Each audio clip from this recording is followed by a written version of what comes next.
In August of 2024, Bending Spoons-led StreamYard made a major price hike with the promise of critical function and feature releases coming soon. In the months that followed, many left, switched to different platforms, downgraded to the free plan, or hung on for the ride. I did a 5-part 2025 StreamYard series that I batch recorded, and upon my release of that first video, I realized StreamYard made a massive user interface change, rendering my series of videos obsolete. Over the past 2 months here in 2025, they've released over 10 plus new features aimed at reclaiming their title as the top web-based streaming service. But was that enough? Let's see. You be the judge. So they rolled out the ability to arrange media assets as you please. They rolled out studio notifications. They rolled out visual effects in settings. They now have folders in the scenes area. There's built-in sound effects that you can use. There is new mobile icons that make management and production of live shows using StreamYard on mobile more friendly. There's some other mobile things that they rolled out as well. You can now choose where your logo is placed in your stream. They actually completely overhauled the vertical streaming experience by giving not only custom layouts for vertical, which was not there before, but they've also added scenes for layouts. Again, that is a major shift. They also added a notes tab, which is kind of cool for those of us that use this for things like your run of show. Then they added 2 more 16 custom layouts and the ability to maximize and minimize assets that are on screen.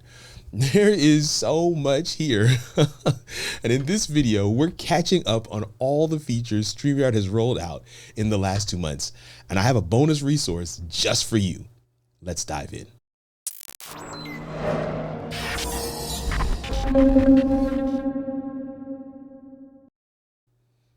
Let me first say, if you're catching this fresh, you're coming in brand new, you are new to the StreamYard platform, on this channel, there is a ton of resources. We've been covering the platform since it first came out. We know it from when the original founders, Dan and Gage, had it. And so we've been kind of watching it grow and evolve over time. But over these past 2 months, it doesn't matter if you've been a long-term StreamYarder or you're brand new, everyone is catching up. And that's why we want to go right to the screen and take a look at some of the changes, some of the updates that they've made. I do like the ability to switch between light and dark mode right here on the screen. I think that was necessary, and it's been there for a while, but I haven't been able to cover the platform for a while, as you can imagine. Another thing that is really good, instead of in the My Account section where we used to have a news folder or news option here, they've just put it right here with the bell, almost like a notification like you would have on any other platform. When you click that, it does give you the news and product updates. And there's a ton in here, y'all. So make sure you avail yourself. Just go through that at your own pace, just to kind of get up to speed in terms of all that is available. Here on the dashboard, I'm just going to go into my test live stream studio. There's a couple of little tweaks that they've made here, but by and large, this still looks the same. So I'm not going to spend a whole lot of time. Getting into the studio, again, this still looks the same. But if I click on this settings option, there's one change that has been made, which is visual effects. This was not here before. It was underneath the camera icon, but they pulled that out, so you now have that as its own option, and you do have the ability to enhance skin appearance, which is new. That's a new one as well. So yeah, applies a subtle AI-powered filter to smooth and enhance your skin tone on camera. So hey, they're incorporating AI. It's kind of all the rage right now. But you have all the different things that are here. Another thing that they have added is automatically add presented media to stage, shift videos up. These are options that were here already. Show resolution badge is a new thing that they've added as well. And there's another one about notifications somewhere here, but I guess I'll get to that a little bit later. So let's enter the studio. And here we are in the studio. I am already in on another tab, and you can kind of see some of the notifications that are popping up. I'm going to close this one out so I don't have to. This is already different. This entire bar across the bottom, this is not how this used to look. And being able to come over to a individual camera or, person that's in the studio, stop mic and cam, you can just boom, just do that and it turns everything off. You can turn them back on here. But the ability to do that is pretty interesting. Right here from there, just boom, one button and you can stop them. That's actually pretty good. That could be very useful. You have edit name, edit avatar, edit mic settings. Some of this stuff was all there before, but they have pulled it out and made it a little bit more accessible. You have the ability to have this whole bar come up. That's definitely different. And when you hit the wheel, it does give you the same settings screen that we're used to. Again, you can select your camera this way now, which is, again, it's a little different than what we're used to. And they've changed this. So before you had, this whole set of settings. Now you have it here, slides, PDFs, and you can see some of the ones that I already have saved. Extra cameras here, video file, image file, and then share screen. Everything is underneath this plus icon. But here's the other thing. If you want to add another person to the screen, if you want to invite someone, you can click here and do the same things that you can do with this plus sign. So this one is to invite. This one is to add assets, but these are all here as well. So this is a really some dynamic changes that they've made. We never had the ability to collapse this before. This was an addition that they've added. They've added this here too. And then you have the ability to change the name of this folder. So I can actually close that folder and I have other scene folders, y'all. Let that sink in. That is huge. That is a major get. Like StreamYard has really finally set up scenes properly. If anybody got a chance to see when StreamYard first rolled out scenes, there was a number of things that I was saying they need to be able to do. And some of these are it, just kind of making it into its own folder, giving us the ability to move things around. Adding the intro video, outro video to the scenes, because then it makes sense to be able to close off this side that I've just closed and then be able to manage your entire show from your scenes folder, which is really dope. And then, being able to click on the video, of course, I would need to have, I need to be in a different account where I have some of those other functions and features, but being able to go from the video to another scene or the scene that you selected is another thing that I think they need to add. Okay, let's kind of try to catch our breath here. There's so many functions and features to try and cover. As I mentioned, we do have notes now. And if you are somebody that likes to keep your run of show, some of the things that you want to do, maybe there's a name, maybe there's details, there's information that you want to make sure you have readily available as you're interviewing a guest or you're going over some topics or if you're teaching. This is a great space to have your notes. And if you're like me and you have your PDF presentation already loaded up. Let me go to this one. Boom. Add this in. I've got my PDF presentation here. Maybe I have notes for each slide. And so having my notes here could be really clutch because everything would be on one screen and I don't have to click away to go anywhere. I can control my slides just by making sure I have clicked in and focused. Now I can control them just by tapping through on the keyboard, but I can also have them here, have the notes here as well. So that's really good. Another thing that they have added, I'm going to just remove my slides from the screen there real quick, is the people icon. All right. So we always had comments. We definitely had banners, and you can see that I've been using those. Media assets was new, but it's not that new. I've covered it in the past. So we had media assets before. More on media assets in a second. Style was there as well. I remember when they rolled that out. So it's not new, but it is still a change for those who are longstanding StreamYarders. Notes, as I mentioned, is new, but people is definitely a new tab. Where you can actually get a visual indicator of the audio meter. This was a major question mark, a major request of many of us for a very long time. Automatically adjust mic volume. You have your people icon here, and that's clutch, y'all. Like being able to just go in here, make the changes, see who's unmuted and who's not. If somebody's dog's barking or whatever during a live stream or a live show, you definitely want to be able to go through and check some of that out and do things very quickly. You have the invite button here. I mean, you can, individually talk to that person if you have that level of the plan. There's just a lot of functionality that you can do, and it made sense to expand this out to its own area so that we would not having to actually try and figure some of this stuff out inside the studio. And again, StreamYard is designed for us to be able to actually utilize it with in concert with a team. So somebody could be inside StreamYard using this alongside what they're doing, what you're doing as the producer. Maybe you're the talent, you're on screen, on camera, hosting the show. You have a team that's managing comments. So somebody's in the comment section, somebody's managing guests. So StreamYard's designed to be run that way. And it could be really clutch to have these kinds of functions pulled out in different areas so that you can just stay there and do the thing that you are supposed to be doing inside the show.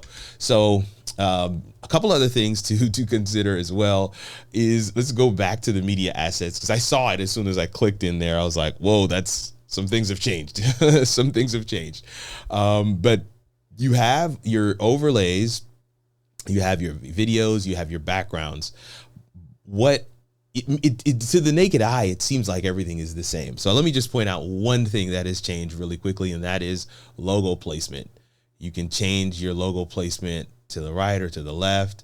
And as you do that, you can see that the quality of the stream, the resolution is shifting with it, so you can actually decide if you want that to be there. Display informative messages on stage. You can show resolution badge. If I can uncheck that, and you can see that the resolution badge goes away.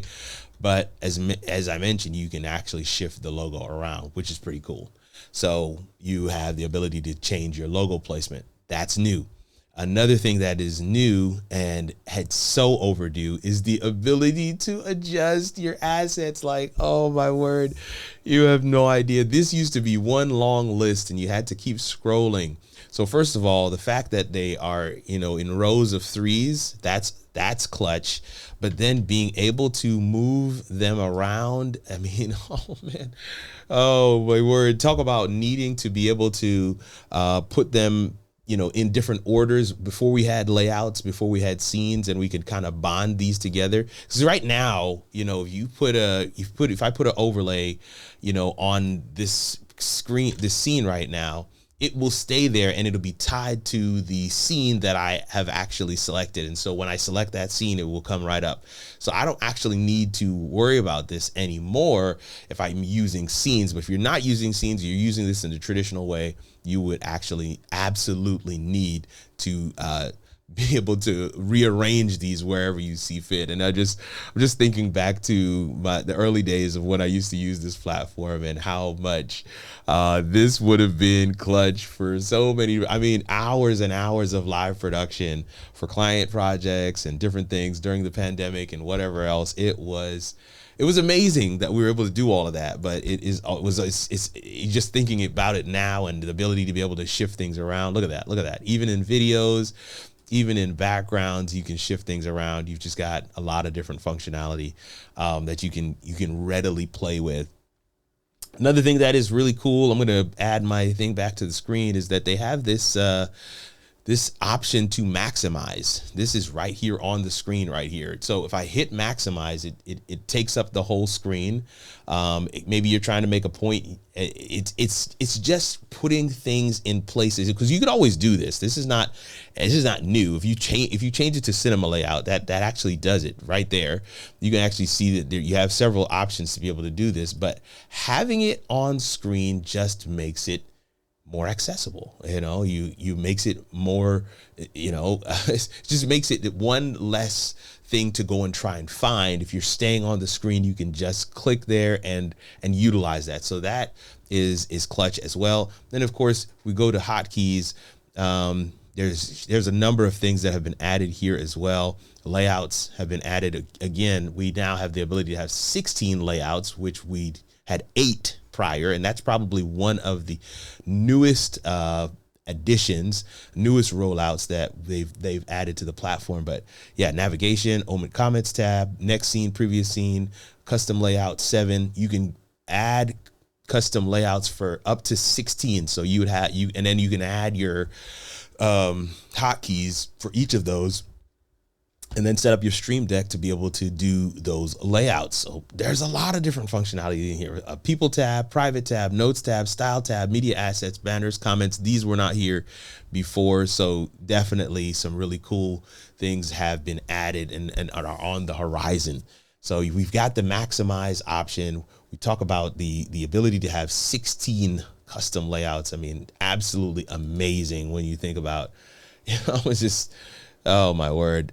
So many different options here. If we go back to layouts, you can see, all of the ones that are there, and you can add more. So keeping that in mind as you add layouts and then you combine them with scenes, that you have the best of all worlds. You can pretty much do whatever your heart's desire, however you want to brand your show, set up your scenes, however you want to do it. It's possible now.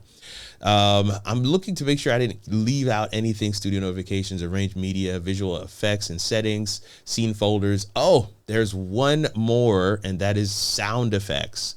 We now have built-in sound effects. I had added some here myself, but I don't see. Oh, maybe these are there. I don't know. Maybe some of these are there. I don't know. But they have added some built-in sound effects. I don't know if they have more sounds. Okay, here we go. Yeah. Here, though, these are some of the sound effects that they have added that are just default from StreamYard, and then you can add them in and have them waiting and ready to go. I haven't seen any hotkeys for sound effects, which would be clutch, because scrolling all the way down here to try and get to that is not necessarily the way. And of course, you want to make sure that if you're going to use it as a sound effect, that you turn off loop track, because you definitely don't want that. These are actually background music. So if we add in sound effects, right? So these are the actual sound effects. If I add in a drum roll, these will not loop. These are going to play as a sound effect. So essentially what they've done is they've created another section under sounds. So not just background music, but also sound effects. So that is pretty clutch as well. Now I'm going to move over to the vertical. So I'm going to shift my orientation right here in settings. I'm going to go to portrait, and I'm going to go to a vertical folder that I have. And so yeah, look, I mean, so this is what it kind of looks like. What up? And you now have the ability to have custom layouts here as well as scenes in vertical, and man, that is clutch. I mean, really, there's just so many ways that you can utilize these functions and features inside the system, and they've really kind of pulled out all the stops they've and it's been breakneck speed. That's another thing I want to share right here. And I do want to give you that bonus that I talked about before, but it's been absolute breakneck speed the way that they have been doing this. And the bonus, I'm going to go back to my screen here for just a second. It's actually right below. It's a growing community of creators in my school group. The link is there. And the link is the first comment underneath the video as well. I want to encourage you to take advantage. There is a ton of resources available to you. If you're starting out with StreamYard, if you want to utilize StreamYard, if you saw some functions and features in this video that you've not seen before and you have questions about, maybe you want to try them out, but you're like, well, I need to ask more questions, more than what you would normally put in the comment section below the video. Definitely want to encourage you to go right now to kirkronugent.live/school and check out what we got going on down there. There's some really good resources for you in that community. Last thing I want to say in terms of this StreamYard update, this state of StreamYard fall 2025 is simply this. There is so much that they promised that they kind of, it left a lot of us in a lurch when they made the price hike back this time last year. Several of us, as I mentioned in the lead in, some of us left, some of us downgraded to the free plan, some of us held on for the ride, others decided it wasn't worth it, others selected another platform and they've gone. But there's a lot that they've added back to the platform, and I'm interested to hear what your feedback is. Let me know in the comments below. Man, do you think it's worth it now? They've changed their pricing as well. I haven't done anything on that. And also let me know in the comments which one of these features you would like to see me really focus in on for my next video. One of the things that I do like about StreamYard is the fact that they are keeping pace with the needs of creators. They've always done that, and they've done that well. And that playlist that I talked about in the early part of the video, I have it for you right here. It is 5 videos, and while the UI has changed, there's still some really good functions and features there. Be sure to subscribe so that you're notified when we have new videos. Comment below, let me know which video you'd like to see us cover next on this platform. And as always, make sure you are utilizing these platforms to get your message out to the world. Grace and peace, fam.